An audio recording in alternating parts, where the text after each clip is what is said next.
Hi வணக்கம். இன்றைக்கி பார்த்தீங்கன்னா பாண்டியன் ஸ்டோரி இன்றைக்கான எபிசோடு தாங்க பார்க்க போகிறோம். அதுக்கு முன்னாடி என்னோட சேனலை சப்ஸ்கிரைப் பண்ணி சப்போர்ட் பண்ணுங்கள். வாங்க கதைக்குள்ளே போகலாம். இப்போ பார்த்தீங்கன்னா காந்திமதி ஒரு நாடகம் ஆடுறாங்க இல்லையா, கோமதி காணும்னு சொல்லிட்டு.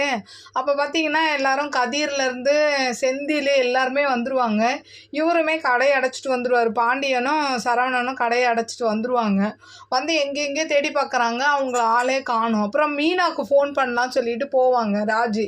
அப்போ என்ன பண்ணுறாங்கன்னா, அந்த ஆட்சி இருக்காங்களே காந்திமதி, அவங்க என்ன பண்ணுறாங்க, ஃபோனை வாங்கிட்டு மீனா கிட்ட இவங்களே பேசிடுறாங்க. பேசிட்டு என்ன ஆகுது, அது வீட்டில் யாருக்குமே தெரியல. திரும்ப மீனாவுக்கு ஃபோன் பண்ணேன், அங்கேயும் இல்லை, அவள் ஏதோ வேலை விஷயமா காரைக்குடி வந்திருக்காளான்னு சொல்லிட்டு அங்கேயும் அப்படியே போய் பேசிடுறாங்க. பேசிட்டு மொத்த குடும்பமும் அப்படியே கோவத்தில் இருக்குது.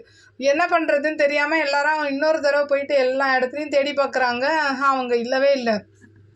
எல்லா கோபத்தையும் கதிரையும் செந்திலும் சேர்ந்து பாண்டியனை திட்டுன்னு திட்டுறாங்க. உங்களால் தான் இவ்வளோ பிரச்சனை, என்ன கல்யாணம் பண்ணி என்ன ஆச்சு, நான் கல்யாணம் பண்ணேன்னு என்கிட்ட பேசலை, இப்போ அவன் கல்யாணம் பண்ணான்னு அவன்கிட்டையும் பேசலை, கல்யாணம் பண்ணி வச்ச அம்மாக்கிட்டேயும் பேசலை, இந்த மாதிரி பண்ணிகிட்டு இருக்கீங்களே. நீங்கள் முதல்ல சரவணன் அண்ணனுக்கு கல்யாணம் பண்ணீங்கல்ல, அந்த கல்யாணம் மட்டும் நான் ஒழுங்காக இருக்குது, அவன் வாழ்க்கையே கெடுத்து விட்டீங்க.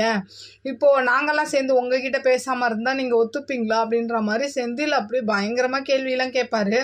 அதை பார்த்தீங்கன்னா பாண்டியனால் தாங்க முடியாமல் கண்ணெல்லாம் அப்படியே கண்ணீர் அப்படியே கலங்கி அப்படியே நிற்கிறாரு. அப்புறம் என்ன ஆகுது, ராஜி 2 பேரையும் சமாதானப்படுத்தி அப்படியே கூட்டிகிட்டு போயிடுறாங்க. இந்த பக்கம் பார்த்திங்கன்னா இவங்களுக்கு காந்திமதிக்கு வர என்ன பண்ணுறதுனே புரியல. ஐயோ அப்படின்ற மாதிரி கண்ணை இப்படி உருட்டி காமிக்கிறாங்க. அப்படியே இன்றைக்கான எபிசோடு முடியுது. பார்க்கலாம் இதுக்கப்புறம் என்ன நடக்க போகுதுன்னு தெரில. ஏன்னா இவங்க கோவிலுக்கு தான் போயிருக்காங்க, திரும்ப வந்துடுவாங்க. வந்துட்டா காந்திமதி நிலமை என்ன, இல்லை செந்திலும் கதிரும் பேசுனதுக்கு பாண்டியன் என்ன பேசுவார், ஏதாவது உங்களுக்கு தெரிஞ்சிச்சுன்னா இந்த சீரியலை பார்த்துட்டு உங்களோட கருத்துக்களை என்னோட கமெண்ட் பாக்ஸில் சொல்லுங்கள். பார்க்குறேன். நாளைக்கு நான் பார்த்துட்டு உங்களுக்கு ரிவ்யூ கொடுக்குறேன். என்னோட சேனல் பிடிச்சிருந்தா லைக் பண்ணுங்கள், ஷேர் பண்ணுங்கள், கமெண்ட் பண்ணுங்கள். என்னோட சேனலை சப்ஸ்கிரைப் பண்ணி சப்போர்ட் பண்ணுங்கள். நன்றி, வணக்கம், பாய்.